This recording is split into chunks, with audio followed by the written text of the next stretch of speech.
And he goes after that one, and it's 6. Just using the pace of the bowler. But there was no half measures there from Tendulkar.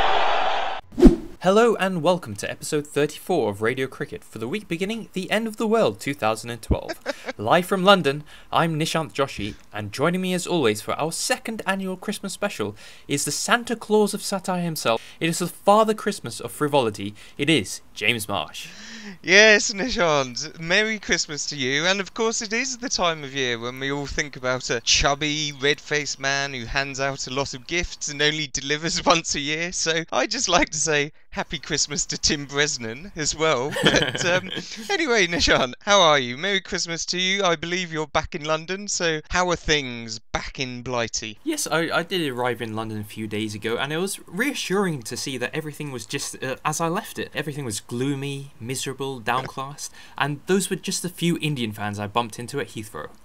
And James, the thing about Christmas is that, I mean, I kind of hate Christmas shopping. I went Christmas shopping earlier this week, specifically to buy presents for my plethora of lady friends. Some may call them a harem, but I prefer to avoid that term, mainly because they don't know about each other. So just in case you are listening, Abigail, Amy, Barbara, Debbie, Clara, Mira, and of course, my darling Shaniqua, you know that you're each the one for me.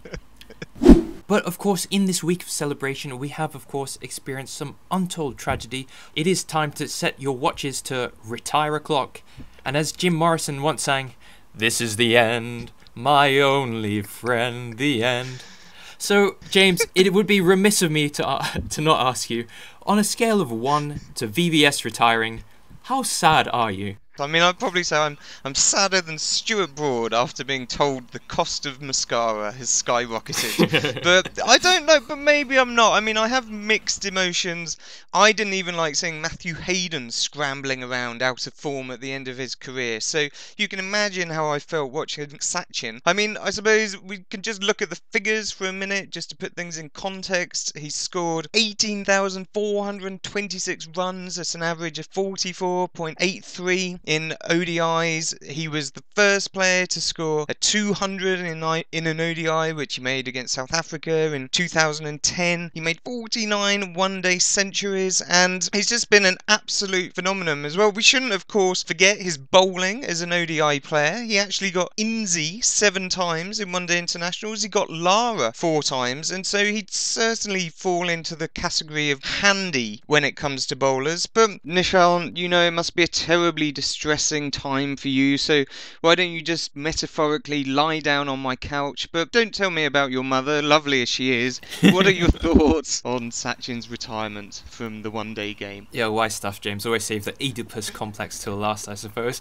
But it's kind of hard to put Sachin's retirement into words. I mean, I don't think many people were expecting his ODI retirement just yet. I mean, his last ODI was in March against Pakistan, a match where he scored 52, where India chased over 300, where Kohli scored 183 in a pretty epic chase. But it was kind of strange to see him retiring from ODIs when he's been struggling so badly in tests, and he's been doing a pretty passable job in ODIs in the past couple of years. He's averaged 45 in the past couple of years, which has been very acceptable by Tendulkar standard. So it did come as a shock when I woke up on Sunday morning to see all these headlines that Tendulkar had retired from ODIs. Curmudgeonly as I may be, I must confess that I did have a bit of a heavy heart when I woke up to those headlines, and to put it into words is pretty tough, but I think the feeling I had is somewhere between the death of Diana during the fall of the Roman Empire as the Beatles were breaking up. So it was pretty heavy stuff for me to kind of take in. A Tendulkar knock in ODIs just had this innate sense of sentimentality for me, growing up watching the 7-match series in Sharjah. A Tendulkar cover drive had the potential to transcend the mechanics of cricket itself. It was like love at first sight. It was like listening to Radiohead's OK Computer for the first time. And it was really a work of genius. Everything about a Tendulkar innings, it really was worth watching. And I think 62 Man of the Match awards in ODIs will testify to that. And I think he has a plethora of records which will never be beaten.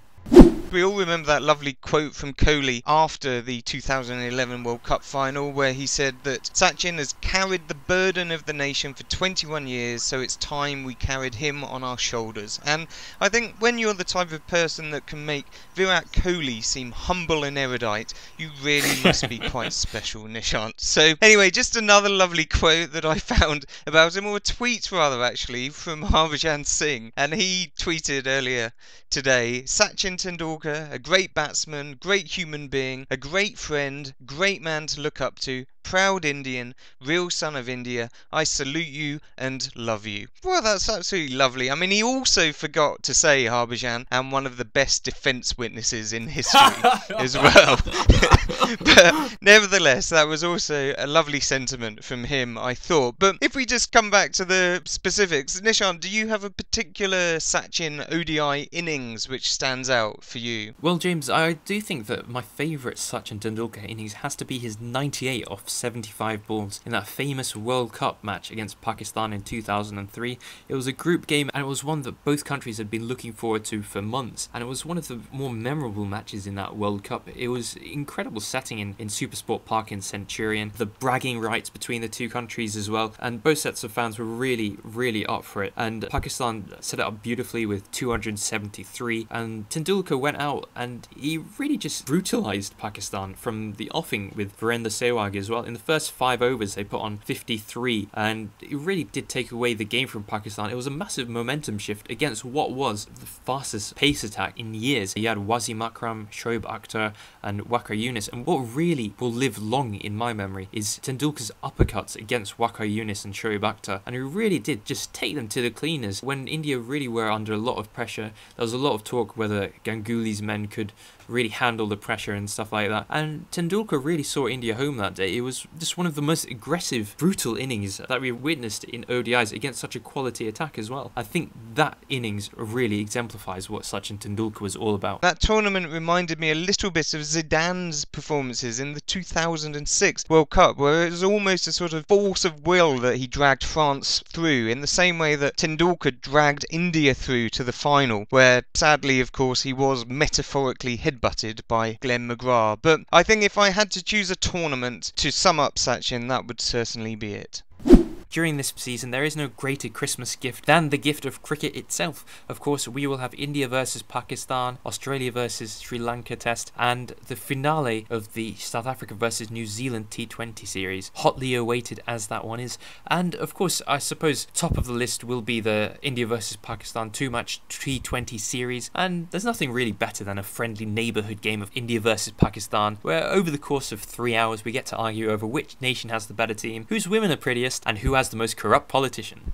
Well, yes, on that festive note, Nishant, I guess it's time for us to say goodbye. So I'd like to wish all our listeners a very Merry Christmas. May your stockings be fuller than Mike Gatting at a barbecue. I've been James Marsh. And it's Merry Christmas from me, Nishant Joshi, as well. And do join us next week, where we will be answering listeners' questions and recapping our top 10 moments of the year 2012. Merry Christmas and goodbye. I think it was a very poor performance, one of the worst things I have ever seen done on a cricket field. Good night.